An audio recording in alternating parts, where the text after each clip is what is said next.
अरे बहू, अपने पिताजी के लिए एक कप चाय बना के दे दो। तुम्हारे पिताजी के सर में दर्द हो रहा है। हाँ हाँ बहू, सुबह से सर में दर्द है। एक अदरक वाली चाय बना के दे दो। ठीक है पापा जी, अभी बना कर लाती हूँ। मम्मी मम्मी, मेरे लिए किशमिश और काजू वाला दूध लेके आना। ये बूढ़ा बूढ़ी भी पूरा दिन परेशान करके रखते हैं। कभी इनको चाय पिला दो, कभी इनके लिए पानी गर्म करके दो, कभी कुछ। मैं तो परेशान हो चुकी हूँ इनसे। अगर इनके नाम पे प्रॉपर्टी ना होती ना, कसम से इन्हें मैं इतना अच्छा सबक सिखाती कि ये काम बताना भूल जाते मेरे से। जब मेरा पति ही काम का नहीं है तो मैं क्या करूं? मुझे तो इन्होंने नौकरानी बना के रखा है। इकलौती बहू होने का ये नुकसान बड़ा है कि सब कुछ अकेले को ही करना पड़ता है। अगर दो होती तो कभी उनके पास कभी मेरे पास, पर ये तो एक जमा मेरे पास ही रहते हैं। मैं तो परेशान हो चुकी हूँ इनसे। और वो ननंद जी, वो भी मेरे ही पीछे लगी रहती है। भाभी आप ये करते हो, भाभी आप वो करते हो। एक बार प्रॉपर्टी हमारे नाम हो गई ना, फिर मैं इन्हें अपना असली रंग दिखाती हूँ। वाह बहू वाह, बहुत सेवा करती हो तुम हमारी। हम तुमसे बहुत खुश हैं। भगवान सबको ऐसी बहू दे। मैं सोच रहा था बहू, जो दुकान वाली हमारी प्रॉपर्टी है वो मैं अपनी पोती के नाम करा देता हूँ और बाहर की दुकानें पोते के नाम करा देता हूँ। इस बारे में क्या कहती हो बहू तुम? पिताजी, जैसे आपको अच्छा लगे। अब मैं आपके फैसले के आगे क्या कह सकती हूँ पिताजी। जैसा आपको अच्छा लगे। आपका पोता है, आपकी पोती है। हाँ बहू, अब ये इतनी सारी प्रॉपर्टी किसके लिए बनाई है हमने? अपने बच्चों के लिए ही तो बनाई है।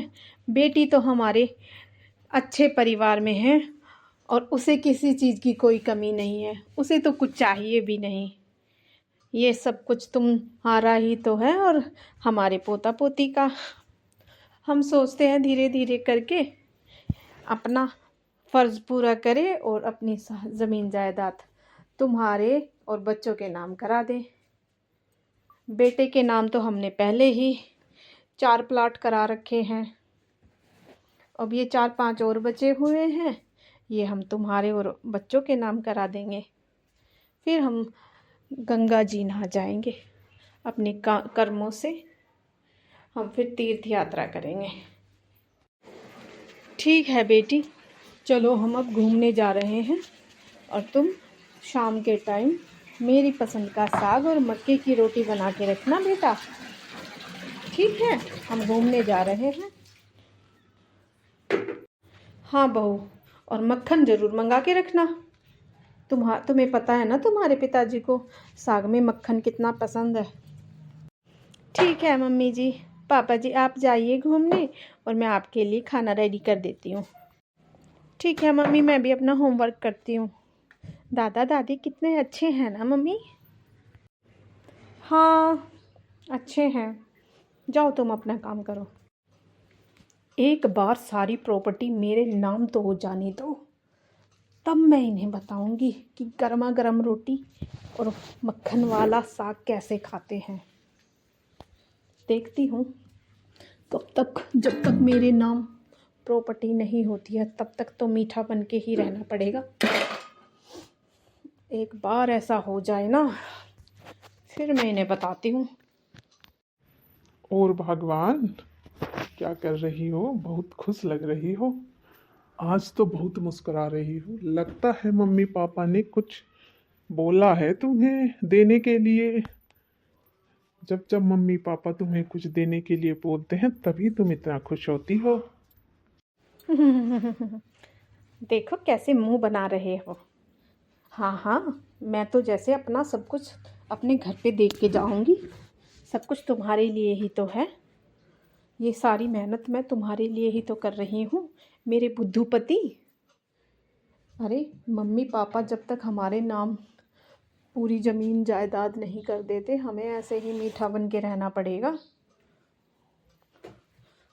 आता है तुम्हें कुछ समझ? हाँ हाँ, मुझे सब कुछ समझ आता है, तभी तो मैं जो तुम कहती हो वही करता हूँ। मम्मी पापा के सामने हाँ जी मम्मी जी, हाँ जी पापा जी करता रहता हूँ। अरे, आज तक मैंने तुम्हारी बात मानने के अलावा किया ही क्या है? जो तुम कहती हो मैं वही करता हूँ। हाँ, तभी तो तुमने अपने नाम पे प्लाट करा लिए। नहीं तो मेरी बात अगर नहीं मानते तो फिर तुम रह जाते ऐसे ही फुद्दू, और तुम्हारी दीदी ले जाती तुम्हारे घर का सारा गहना और ज़मीन जायदाद। अरे दीदी को किस चीज़ की कमी है? तुम तो दीदी के पीछे ऐसे ही पड़ी रहती हो। दीदी को किसी चीज़ की कमी नहीं है। जीजा जी इतने बड़े बिजनेसमैन हैं, उन्हें क्या? वो तो कभी कभी आती है, और तुम देती ही क्या हो दीदी को? हाँ, माता पिता की तुम करो ना करो, पर तुम अपनी दीदी की बहुत करते हो। सबसे तुम्हारा पीछा छुड़वा दिया है, पर तुम अपनी दीदी के का पीछा नहीं छोड़ रहे। अरे क्या देती है वो तुम्हें, जो दीदी वाले बने रहते हो? देखो मीना, तुम दीदी के बारे में मत बोलो कुछ। जैसा तुम कहती हो मैं वैसा करता हूँ ना। अच्छा ठीक है, चलो तुम बैठो, मैं तुम्हारे लिए कुछ खाने को लेके आती हूँ। अरे बेटा तुम आ गए। मैंने और तुम्हारी माँ ने एक फ़ैसला किया है कि हम सारी ज़मीन जायदाद तुम्हारे और बच्चों के नाम और कुछ प्रॉपर्टी बहू के नाम करा देते हैं। हाँ हाँ बेटा, तुम्हारे पिताजी सही कह रहे हैं, हम भी फ्री हो जाएंगे। जैसी आपकी मर्जी मम्मी पापा। आपको तो पता है कि मैं तो आप ही के चरणों में पड़ा रहूँगा, आप चाहे मुझे कुछ दे या ना दे। हाँ हाँ, हमें पता है, तभी तो हम करा रहे हैं बेटा। चलो तुम ज़मीन के कागजात बनवा लो और फिर तुम सारी प्रॉपर्टी अपने नाम करा लो। ठीक है मम्मी जी, मैं कल ही कराता हूँ ये काम। ठीक है बेटा, हम भी अपने काम से फारिग होंगे और कुछ और अपना भगवान में मन लगाएंगे। अरे महाराज जी, क्या बात, इतनी जल्दी सब कुछ अपने बेटा बहू के नाम करवा रहे हो? कहाँ जाने का इरादा है? अरे वकील साहब, सब कुछ दे के बच्चों को अपना फ्री हो जाए, भगवान के भजन में ध्यान दे। ठीक है, जैसा आप चाहोगे मैं तो वैसा ही करूँगा। ठीक है। अरे बेटा, मुझे तुम्हारे माँ बाप से कुछ अकेले में बात करनी है, तुम जाओ और अपनी पत्नी को भी लेकर आ जाओ, फिर हम कागज़ पे साइन करा देंगे और सब कुछ तुम्हारे नाम हो जाएगा। हाँ जी वकील साहब, मैं अभी लेके आता हूँ मीना को। अरे तुम दोनों पागल हो क्या, जो सारी ज़मीन जायदाद अपने बहू और बच्चों के नाम करा रहे हो? अरे आजकल किसी का कुछ पता नहीं, कौन किस टाइम बदल जाए, कुछ तो अपने नाम रखो। मैं एक काम कर देता हूँ कि अभी कच्ची रजिस्ट्री कर देता हूँ और फिर बाद में हम 1 साल के बाद उसको बदल देंगे। पहले देख तो लो, आंख बंद करके अपने बच्चों पे विश्वास कर रहे हो। आजकल प्रॉपर्टी के सामने कोई किसी का बाप नहीं, कोई किसी का बेटा नहीं। और तुम दोनों क्या कर रहे हो, अपना बुढ़ापा बेकार करना चाहते हो क्या? मैं तुम्हारा फैमिली वकील हूँ, तुम्हें इसलिए सलाह दे रहा हूँ। अरे कुछ दिन देखो तो सही, असली रंग क्या है। अरे वकील साहब, कैसी बातें कर रहे हो आप? ये हमारे बच्चे ही तो हैं, ये हमारे साथ में ऐसा नहीं कर सकते। नहीं बिमला, वकील साहब ठीक कह रहे हैं, तुम भोली हो। हमें 1 साल का टाइम लेना चाहिए और इन बच्चों को बोल देना चाहिए कि हमने तुम्हारे नाम सब कुछ करा दिया है। हम भी तो देखें कि हमारे बच्चे सच में हमारे हैं या नहीं, क्योंकि बेटा तो बहू की ही इशारों पे चलता है। ये तो मानती हो ना तुम? ठीक है जी, जैसा आपको अच्छा लगे, मैं आपकी मर्ज़ी के ख़िलाफ़ तो कुछ नहीं करूँगी। ठीक है, जैसा मैं कहता हूँ वैसे ही करना। बेटा, तुम्हारे मम्मी पापा ने मुझे पेपर साइन करके दे दिए हैं और सारी ज़मीन जायदाद तुम्हारे नाम और तुम्हारी बीवी और तुम्हारे दोनों बच्चों के नाम पे कर दी है। अब तुम आराम से रहो और अपने माता पिता की सेवा करो। कागजात मैं तुम्हारे पास भिजवा दूँगा। अब तुम्हें कोई टेंशन लेने की ज़रूरत नहीं है, अब सब कुछ तुम्हारे नाम है। तुम्हारे मम्मी पापा ने अपने लिए कुछ भी नहीं छोड़ा, सब कुछ तुम्हें दे दिया। अब तुम्हें इनकी सेवा करनी है। हाँ जी वकील अंकल, हम मम्मी पापा की पूरी सेवा करेंगे और इन्हें किसी चीज़ की कमी नहीं होने देंगे। हाँ जी वकील साहब, हम ऐसा ही करेंगे। हम अपने माँ बाप को किसी चीज़ की कमी नहीं होने देंगे। अच्छा ठीक है, मैं चलता हूँ। ठीक है मम्मी पापा, आप भी आराम कीजिए। आपके लिए खाना लग गया है, खा लेने। हाँ जी मम्मी जी पापा जी, मैंने आपके लिए गरम गरम साग और मक्के की रोटी बनाई है और उस पर मक्खन भी लगाया है। ठीक है बहू रानी, तुम लाओ खाना। हाँ बेटी, हम गर्मा गर्म खाना खा लेंगे। वकील बाबू भी ना ऐसे ही बोलते रहते हैं, हमारे बच्चे कितने अच्छे हैं, हमारा कितना सत्कार और इज्जत करते हैं। पर फिर भी विमला, एक बार जांच लेने में क्या पड़ता है फ़र्क। देखते हैं, साल 6 महीने देखते तो हैं कि बच्चे सही है भी या ये हमारा वहम है। अरे बहू, कई दिनों से सर में दर्द हो रहा है और बुखार सा लग रहा है। मुझे डॉक्टर के पास जाना है, चलो मुझे डॉक्टर के पास लेके जाओ। हाँ बहू, तुम्हारी मम्मी रात को बहुत परेशान रहती है, चलो हमें डॉक्टर के लेके चल दो। मम्मी जी पापा जी, आपको तो पता ही है ना कि काम में कितना घाटा चल रहा है और इन पर सारा वर्कलोड पड़ा हुआ है। हमारे पास अभी इतने पैसे नहीं हैं कि हम आपको डॉक्टर के पास लेके चले जाएं। एक काम करते हैं, हम आपको सरकारी अस्पताल में लेके चलते हैं, वहाँ पर भी तो इलाज होता है और वहाँ पर अच्छी दवाइयाँ मिलती है। अरे, ये बहू के तेवर कैसे बदल गए और ये एकदम से हमें सरकारी अस्पताल में कैसे ले जाने के लिए बोल रही है। हमने तो आज तक देखा ही नहीं सरकारी हॉस्पिटल में जाकर। पता नहीं ये बहू को क्या हो गया है। अभी हुए हैं प्रॉपर्टी इनके नाम किए हुए। हाँ विमला, देखा 3 महीनों में ही इन्होंने अपना रंग दिखाना शुरू कर दिया है। और अभी तो रुको ज़रा, देखो कि ये और क्या करते हैं। वकील बाबू सही कह रहे थे, मुझे लग रहा है कि आगे हमारे साथ और कुछ भी होने वाला है। 3 महीने में ये इतना बदल गए। और हमारा बेटा तो हमारे पास शाम को भी आकर भी नहीं बैठता। पहले तो रोज़ सुबह शाम हमारे पास आकर बैठता था, अब तो ये भी नहीं पूछता है कि मम्मी आप ठीक हो, पापा आप ठीक हो। ये क्या हो गया। कोई बात नहीं विमला, तुम क्यों फिक्र करती हो, अभी हम पहले इनकी असलियत ही देखते हैं। अरे मम्मी, आपको क्या हो गया है?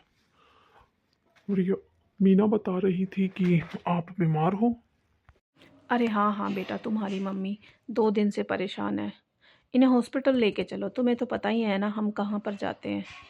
पापा जी, आपको पता है ना बिजनेस में कितना घाटा चल रहा है। क्या हम मम्मी को सरकारी हॉस्पिटल में नहीं लेके जा सकते क्या? हाँ बेटा, लेकर तो जा सकते हैं, चलो कोई बात नहीं, मैं ले जाऊंगा। देखा बेटे के तेवर, विमला बड़ी बेटे वाली बनती थी ना। आज के ज़माने में अगर अपने नाम कुछ ना हो ना तो कोई किसी का बेटा नहीं, कोई किसी की बेटी नहीं। और बहुओं की तो बातें दूर ही रहने दो तुम। आप सही कह रहे हो जी। चलिए तो फिर हॉस्पिटल चलते हैं, पर हाँ मैं सरकारी हॉस्पिटल में नहीं जाऊंगी। अरे, आज तक तुम्हें लेके गया हूँ क्या सरकारी हॉस्पिटल? जहाँ जाते हैं वहीं चलेंगे। अरे भाभी जी, इतनी तबीयत कैसे खराब करवा ली आपने? आपके तो पेट भी फूला हुआ है। कोई बात नहीं, मैं आपको दवाई दे देता हूँ, आप ठीक हो जाएगी भाभी जी। अरे डॉक्टर साहब, आपका तो पता ही है ना ये कितनी जल्दी बीमार पड़ जाती है। कोई नहीं, आप दवाई दे दो। अब कैसा फील हो रहा है? अब तो आराम होगा ना तुम्हें बीमारी में? हाँ जी, अब तो थोड़ा ठीक लग रहा है। चलो अब आप ना एक काम करो, मेरे लिए कुछ फ्रूट्स मंगा दो। खाना तो मुझसे खाया नहीं जाएगा और बहू से कहकर खिचड़ी बनवा देते हैं। बहू, ओ बेटी मीना, अरे अपनी मम्मी के लिए थोड़ी सी खिचड़ी बना दो और कुछ फ्रूट्स मंगा दो बेटी। उसकी तबीयत खराब है पापा जी, वो कुछ नहीं बना सकती, और फ्रूट के लिए मेरे पास पैसे नहीं हैं। आप अपने पास से लेके आ जाइए। अरे नीरज बेटा, ये कैसी बातें कर रहे हो तुम? अरे इतनी जल्दी तो कोई भी नहीं बदलता। अरे अभी तो 3 ही महीने हुए हैं तुम्हारे नाम जायदाद किए हुए, तुम इतना बदल गए। अरे अपनी बीमार माँ के लिए तुम कुछ फ्रूट भी नहीं लेके आ सकते, और ना ही तुम्हारी बीवी कुछ इसके लिए बना सकती है। तुम तो बहुत बदल गए बेटा। हाँ हाँ पापा जी, मम्मी जी, मैं बदल गया हूँ, और मेरे पास पैसे नहीं हैं आपके ऊपर खर्च करने के लिए। प्लीज़ मेरा पीछा छोड़े। देखिए मम्मी जी, मैं कोई नौकरानी तो हूँ नहीं कि बात बात में आपके काम सुनूंगी। मैं भी इंसान हूँ, मेरी भी तबीयत खराब होती है, मुझसे नहीं होगा। आप अपना देख लीजिए। अच्छा बेटी, यही तो हम सुनना चाहते थे। हाँ हाँ बहू और बेटा, तुम दोनों को हमने अच्छे से पहचान लिया और जान लिया। वकील साहब, आप एक बार घर पर आ जाइए, आपसे कुछ ज़रूरी बात करनी है। क्या हुआ भाभी जी और भैया जी, आज कैसे याद कर लिया मुझे? आप सही कहते थे वकील साहब कि हमें इस डिसीज़न के लिए थोड़ा रुकना चाहिए। आपके कहने से हम ना रुकते तो आज हम बहुत पछताते। हाँ हाँ वकील साहब, अब हमारे सामने सबकी असलियत आ चुकी है। अब हम किसी के नाम कुछ नहीं करेंगे, जो हमने नाम कर दिया वो कर दिया, पर अब आगे से कुछ नहीं नाम करेंगे। पापा जी, आप ये कैसी बातें कर रहे हैं? हम तो ऐसे ही मजाक कर रहे थे। पापा जी, हमसे गलती हो गई, प्लीज़ हमें माफ़ कर दीजिए पापा जी। हाँ हाँ हाँ हाँ माँ जी, पिताजी, हमसे बहुत बड़ी गलती हो गई है, हमें प्लीज़ माफ़ कर दीजिए। माफ़ तो हमने कर ही दिया है बेटा तुम दोनों को। हमने तुम्हें जो 4 फ्लैट दिए हुए हैं, तुम वहाँ पर जाके रह सकते हो, और हमें माफ़ करो, हम अब तुम्हारे साथ नहीं रहेंगे। हाँ हाँ बहू, अब हमें तुम्हारी कोई ज़रूरत नहीं है, तुम जा सकती हो यहाँ से, और इसे भी लेके चली जाओ। हमने तुम्हारे नाम पहले ही फ्लैट कर रखे हैं, उनमें रहो सहो, वो तुम्हारे नाम है, पर ये हमारा घर और बाकी की ज़मीन जायदाद हम तुम्हें नहीं देंगे। पिताजी हमें माफ़ कर दीजिए, प्लीज़ प्लीज़, आगे से ऐसा नहीं होगा। हाँ हाँ मम्मी जी, आप पिताजी को समझाइए ना प्लीज़, आप समझाइए ना। ये जो कह रहे हैं वो सही कह रहे हैं। तुम दोनों यहाँ से जा सकते हो, हमें तुम्हारी कोई ज़रूरत नहीं है, हम अपना ख्याल खुद रख लेंगे। हमने तुम दोनों की असलियत देख ली है, और हमें माफ़ करो, हम नहीं रहना चाहते तुम्हारे साथ में। जाओ यहाँ से। ठीक है मम्मी, अगर आप कहते हो तो हम चले जाते हैं, पर हम अपनी किए पर बहुत शर्मिंदा है, प्लीज़ हमें माफ़ कर दीजिएगा। हाँ हाँ आप सही कहते थे जी, सब कोई किसी का नहीं है। चलो अब मेरे लिए गर्मा गर्म चाय का सहारा होते हैं। ये आपका बिल्कुल सही डिसीज़न है।